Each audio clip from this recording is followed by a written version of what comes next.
This is Monty once again from DPL Surveillance Equipment. We're doing a podcast inside today. It's just too windy outside. It's nice weather, nice and clear, fresh air and everything, but it's just a little bit too windy. So we decided to do the podcast inside today. I think you're going to enjoy this topic. It tends to get people a little bit riled up on either side of the issue. We'll save that for a moment. So how are you guys doing today? We're back at it again, doing some chores. Make sure I can hopefully multitask a little bit in terms of getting some things done so me and my wife can get out and about and spend some Bitcoin and stuff our faces and basically take advantage of all the hard work during certain times of the week. We run some errands, stuff our faces, and basically don't do a whole lot except just bide our time in between vacation trips. Let's see, so what's going on in the news? It looks like Arizona has a Democratic governor, I think. Of all places, looks like Arizona is going to have to contend with dealing with a Democratic governor, and that's got to be something for those guys to get used to, definitely. And also, it seems like, well, Georgia, I don't know what's going to happen there with Stacey Abrams, and I can't remember his name, Kemp or something like that. But Stacey Abrams is not giving in, not conceding right now. It looks like there's a lawsuit, and maybe today or tomorrow at the latest, they're going to have to come to some sort of conclusion as far as what's going on with those votes over there. But it doesn't look good as far as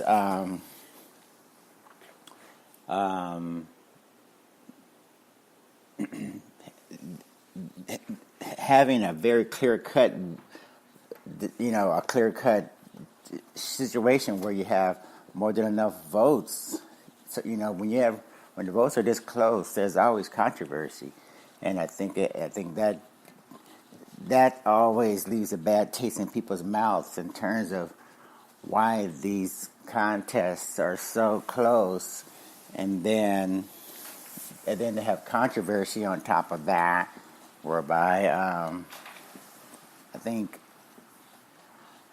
Stacey Abrams was saying that the other guy, the incumbent, was not doing a very good job as far as making sure that the votes were tallied correctly and on time, and votes are coming in, and some are being counted and some are not being counted. And Kemp, or whatever his name is, can't remember his name, but he went on record talking about the Democrats hacked the election with no proof or anything. So it's just a mess, and it doesn't bode very well. When you have these close contests, the last thing you want is controversy. You want a clear and decisive win sometimes. I don't care if it's a Democrat or Republican. If it's clear and it's an overwhelming number of votes and a major difference, then that's usually better. But when it goes down to the wire, and it's like 50,000 points difference or votes difference, and it could go either way, of course people are going to be upset. When votes are trickling in and they're all going to the Republicans, and when it's controversy, it's always the Democrats who somehow get the short end of the stick or the sharp end of the stick, it seems like. So anyway, I think the entire ballot counting system is totally inadequate and incapable of going into the 21st century. There was a DEF CON event in Las Vegas at Caesar's Palace in the basement of all places, whereby, and I have this article on my website, I could link it up if I need to. But anyways, all of the manufacturers of the elections systems, the manufacturers of those voting systems, they were there representing their products and equipment. the 15, 16, 17-year-old hackers, for the most part, found that the major manufacturers had severe vulnerabilities in their voting machines, and that because the manufacturers didn't want the public to know or have lack of confidence in their machines, they really didn't want the hackers to disclose and talk about and even hack into their machines, because they want everyone to have the perception that there's actually integrity involved with the elections, as compared to having a situation where the machines themselves are compromised and could be compromised and are just not the type of high quality machines that we were led to believe they are. So anyway, I'll probably put a link to that so you can see how incompetent the manufacturers are. So when you have these elections that come down to the wire, and these votes are trickling in for this candidate or that candidate, usually it's because some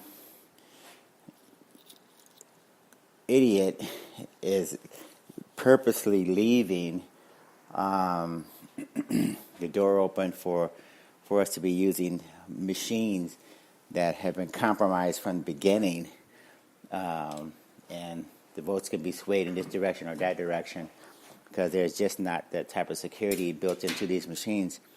And all of the manufacturers there are in Vegas at Caesar's Palace. And, you know, the hackers at DEF CON are the best in the world. And when they tell you that your ATM or your voting machine or your telephone or cell phone or something has vulnerabilities, usually they demonstrate to you right there what the vulnerabilities are and how it works and how they exploit it. So I'm not quite sure why these idiots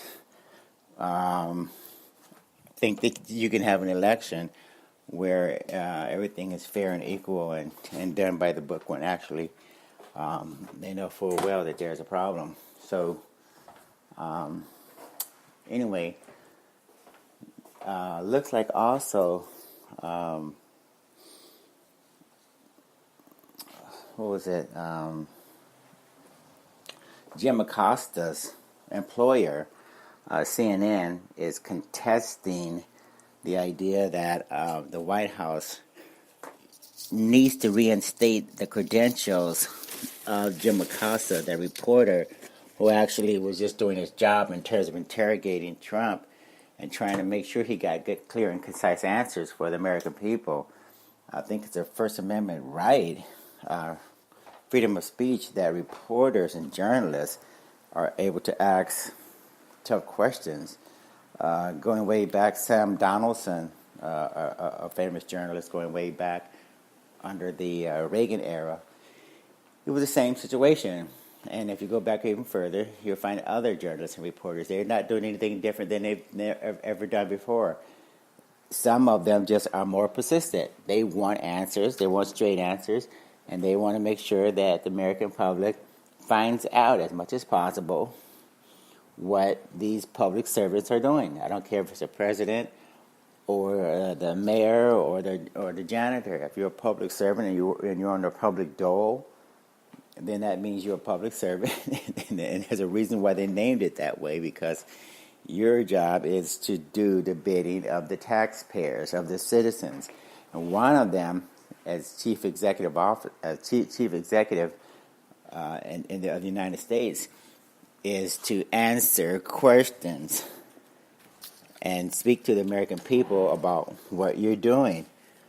Not what you want us to know, but what is actually taking place. And either you answer the questions or you can find another job. But if you think you can operate in secrecy and at the same time waste all of our time as taxpayers and citizens, you're wrong. So anyway, I hope Jim Acosta gets his credentials reinstated so that he can go on to badger these idiots in Washington who are definitely afraid of being held accountable. They think this is some sort of trip to Disneyland when they get elected or appointed or whatever, and that they can just do whatever they want to do, and waste all of our time and money. Okay, the world, excuse the noise, you guys. The world is a very competitive place. One country is pitted against the other one, just like in corporate America. And we want a strong democracy. We don't want some idiots who are wasting our time, making us less competitive. We want to be more competitive. And unfortunately, that means transparency for us and accountability for everyone. So, what else is going on? Let's see, the fires are still rampaging through Southern California, and they're still suffering, I think, in Northern California as well. The whole town of Paradise has been devastated. And my article on what I believe to be a solution, and I talked about this before, and I'll keep talking about it. We need to have a long-term plan for management of the forests. Very few people. I took a poll yesterday on my Nextdoor page. It's a neighborhood watch thing. You need to check out Nextdoor.com and set up a neighborhood watch for yourself, and you can talk about local situations that are going on in your own neighborhood. Anyway, on our Nextdoor website, we're talking about. My poll is all about management of the forest in terms of what is causing what is a major contributor to the fires that are going on. And my poll, which gives people the option of choosing either forest overgrowth of the forest, water resource mismanagement, arsonists, and one person brought up bark beetle bugs, or the bark beetle as being a major contributor, or climate change. And right now, believe it or not, I know you guys are going to be totally surprised by this one, but most people think it's climate change, and I think they're absolutely 100% correct. Looks like there's absolutely nothing that we can do about the larger issue of climate change, except stop, misusing the energy resources of the planet in terms of how they're contributing. So, yeah, when you have gas combustible engines and carbon monoxide and all of these things going into the atmosphere, that's a major problem. So, that is what's causing a lot of the forests to become overgrown, suck up tremendous water resources, drying out of a lot of dead wood in the forest, and it's a bigger issue other than just what Donald Trump was talking about, misappropriation of water or mismanagement of forests. Mother Nature is playing a larger role in this as well, and he needs to really get some experts or go back to the drawing board in terms of what he's talking about and make sure he knows what's going on, and so that it makes sense, so it doesn't sound stupid. Anyway, my name is Monty Henry, owner of DPL Surveillance Equipment. We run a full-service surveillance and security equipment company. We have lifetime guarantees and warranties on all the products. We have 24/7, 365 tech sales and customer support. We have perhaps the largest inventory of items that not only can you buy, but you can rent or you can lay away as well. This media library that we have is really becoming an impressive body of information. We have articles and podcasts and blogs and videos, and we're talking about everything from cybersecurity to health and fitness, economics and finance, cryptocurrencies, including Bitcoin. What else? Terrorism, anti-terrorism, surveillance and counter-surveillance. A lot of different topics. Our cameras for cows article is really pulling in a lot of comments from people for some reason. I don't know why, but anyway, check out cameras for cows, like a moo cow. When you go there, let me know what you think about that one. You'll be amongst the other people who are chiming in on that article. And then we have a shopping cart that's enabled for Bitcoin and Bcash and Litecoin and Ethereum, and you can use some of your crypto wealth to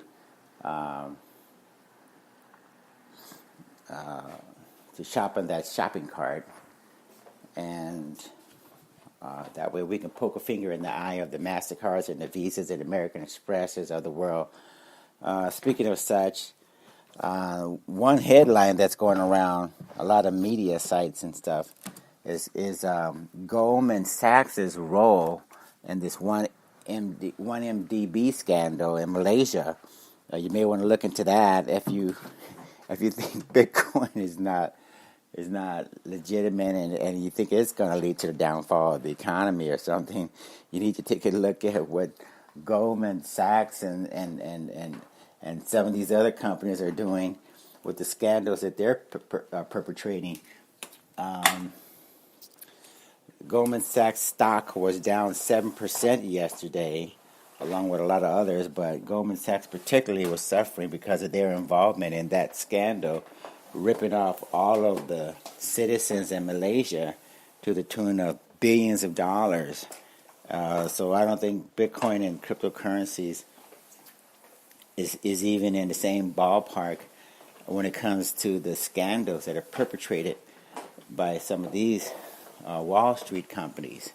So for those of you out there who are like firm believers in the fiat-based economy and you think these idiots can't do any wrong, you're wrong, because when they commit crimes, the J.P. Morgans and the Morgan Stanleys and the Goldman Sachs, when these guys commit crimes, they commit crimes on extremely large levels. It's an exponential difference, excuse the noise, in terms of what they're doing and what anybody else is doing.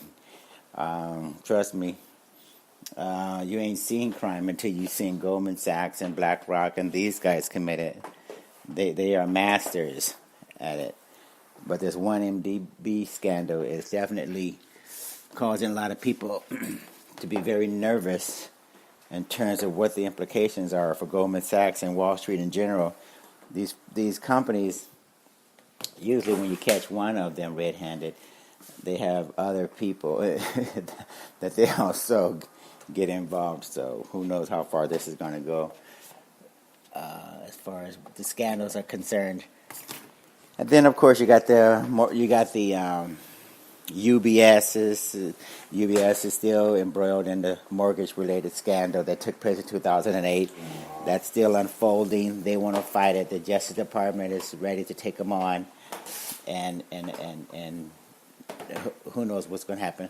One thing that will not happen, I can guarantee you, no one's going to go to jail. There's going to be some fines and some settlements and some headlines, but for some reason in the regular fiat world, in the banking industry and on Wall Street, the guys typically don't go to jail. The people who run the companies, they could benefit. Lloyd Blankfein and Jamie Dimon and all those guys. They always say they didn't know what was going on, even though their wealth, their personal wealth, is dependent upon them benefiting, right? So I'm not quite sure how you benefit from these crimes, and then someone at the very lowest levels, they're the ones that go to jail for you. So that's something I have yet to figure out. If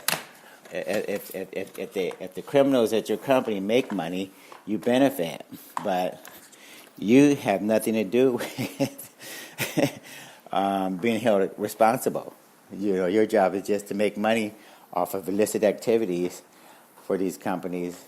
If you're Jamie Dimon or Lloyd Blankfein or whoever, but you can deny that you had any knowledge that all of this extra money that was coming in, that you knew anything about it. So I think that's a very interesting way that plays out on Wall Street.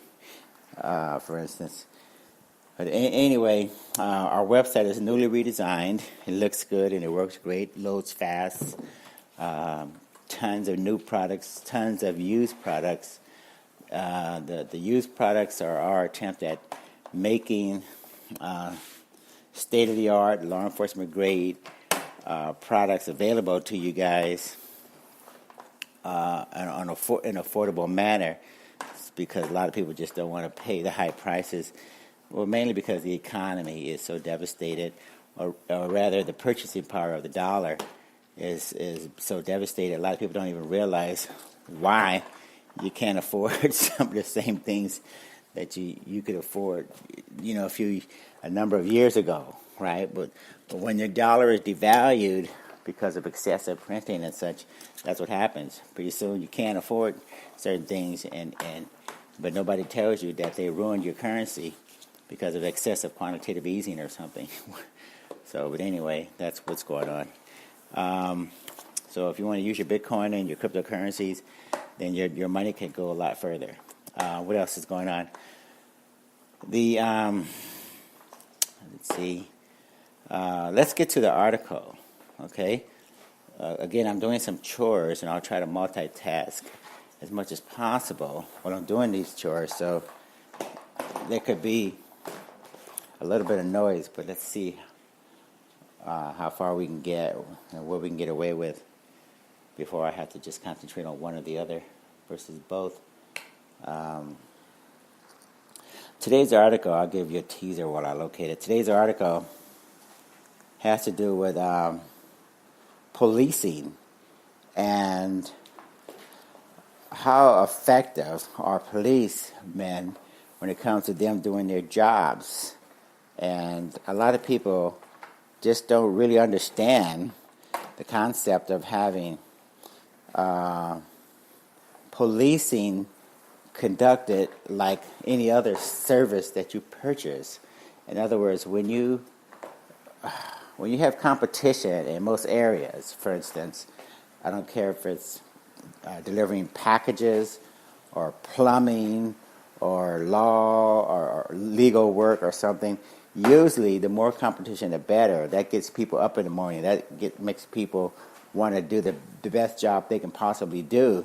Not so much because of the money or whatever. Well, the money is a big motivator. But when you have someone breathing down your neck, ready and willing and able to take your job away from you, that's a motivation, right? So you may love your job to your heart's content, but if you know every morning that when you get up, you have to compete, that makes you a much better person, right? Or employee or whatever. And policing, or doing police work, is no different.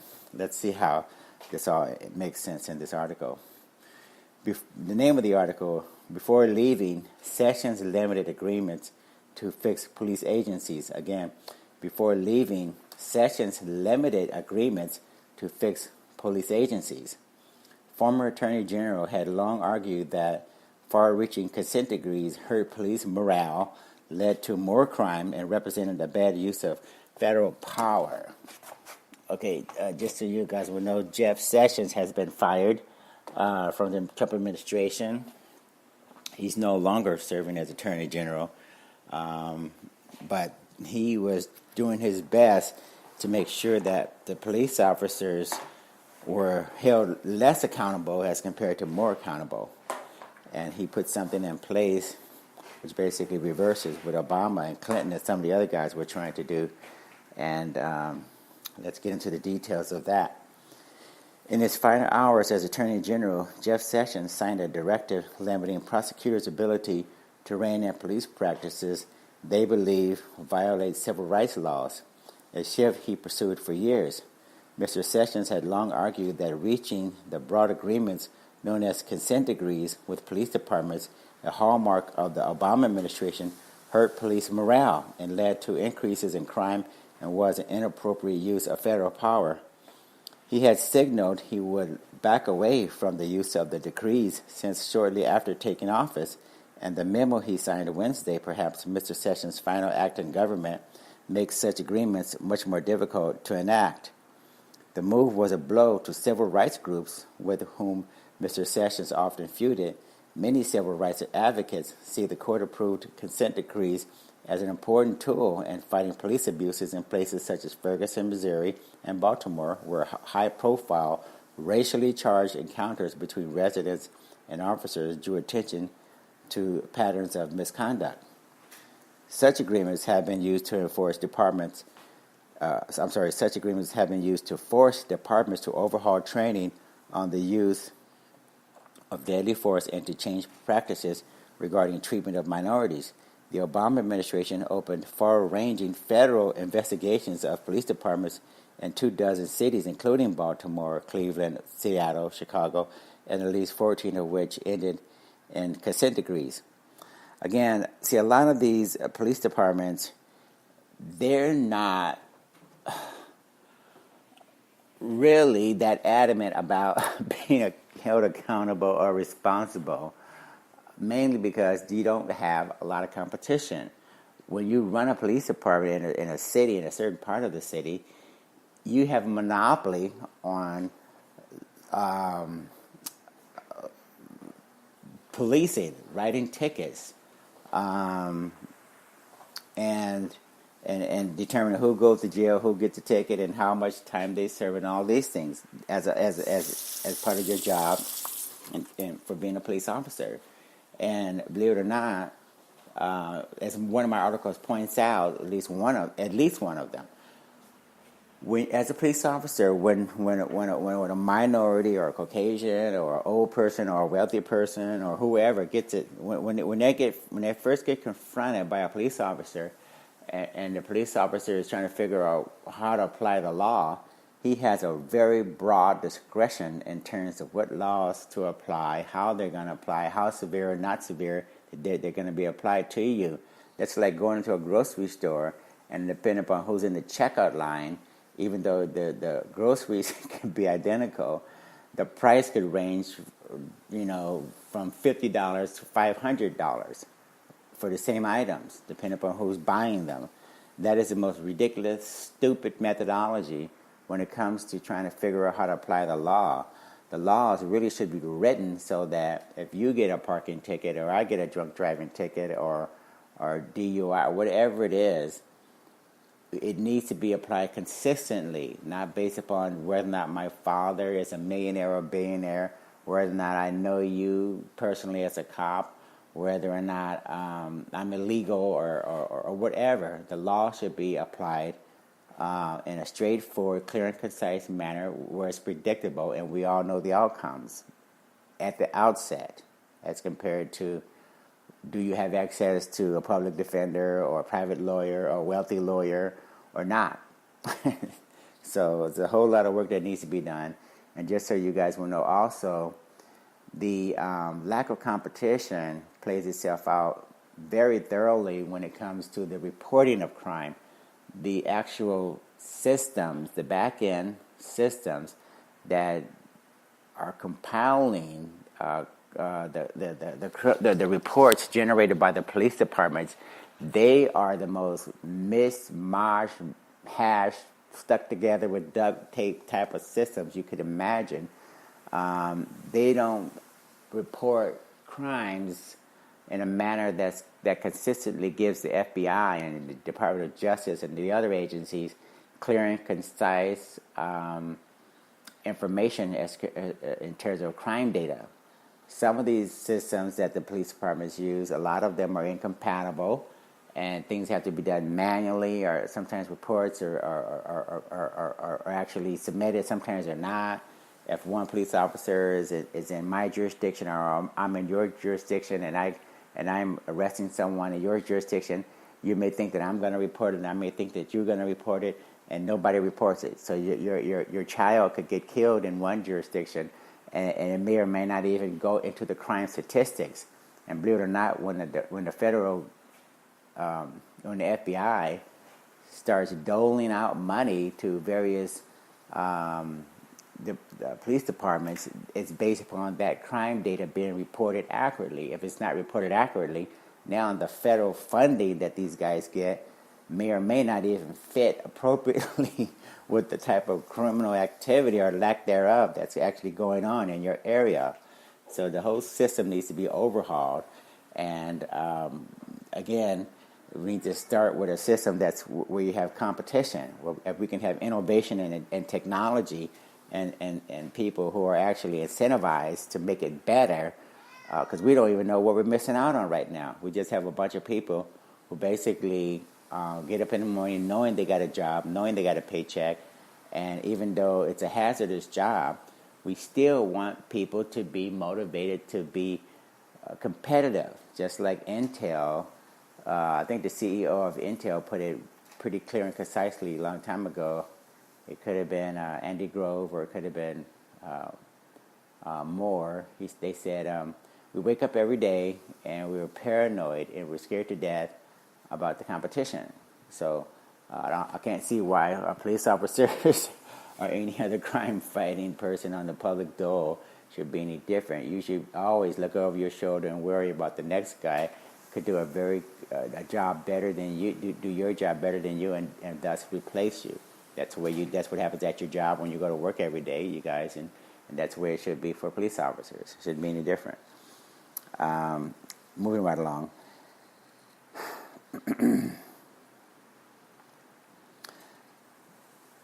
The change also will require Justice Department attorneys to set expiration dates for the agreements. Obama-era consent decrees were often lifted only after a police department had shown evidence of improvement, and agencies could be penalized for failing to meet court-imposed deadlines. Mr. Sessions argued that wide-ranging consent decrees are often costly for municipalities and violate their sovereignty. Police groups and conservative activists say the approach too readily finds fault with police instead of wrongdoers, tying the hands of officers rather than criminals. I just want to say that's a lot of BS as well, because again, if you don't have competition, if you don't have the incentive to look at your job, look at your operations, look at the way you do you perform your duties every day, that you don't know what you're missing out on. We don't know what we're missing out on. We just have a person who basically is doing this routine day in and day out, and no one is, again, looking at the private sector in terms of what private security could do that the public police departments aren't doing. So, again, there's no need of complaining about what type of job you're doing if you're not compelled to be competitive. Okay? That's like two athletes. One has his hands tied behind his back and the other one doesn't. We don't need to hear about complaints about you, how hard it is if the other guy has his hands tied behind his back. And right now, there is no one that's just competing against these public servants that we call police officers. Last month, Mr. Sessions formally opposed a consent decree between Chicago and the Illinois Attorney General's office, reached after a Justice Department report issued in the final days of the Obama administration found the city's police department engaged in a pattern of excessive force, particularly involving minorities. The Fraternal Order of Police, the nation's largest police union, said Mr. Sessions had delivered on a promise, calling the Obama administration's approach heavy-handed and coercive.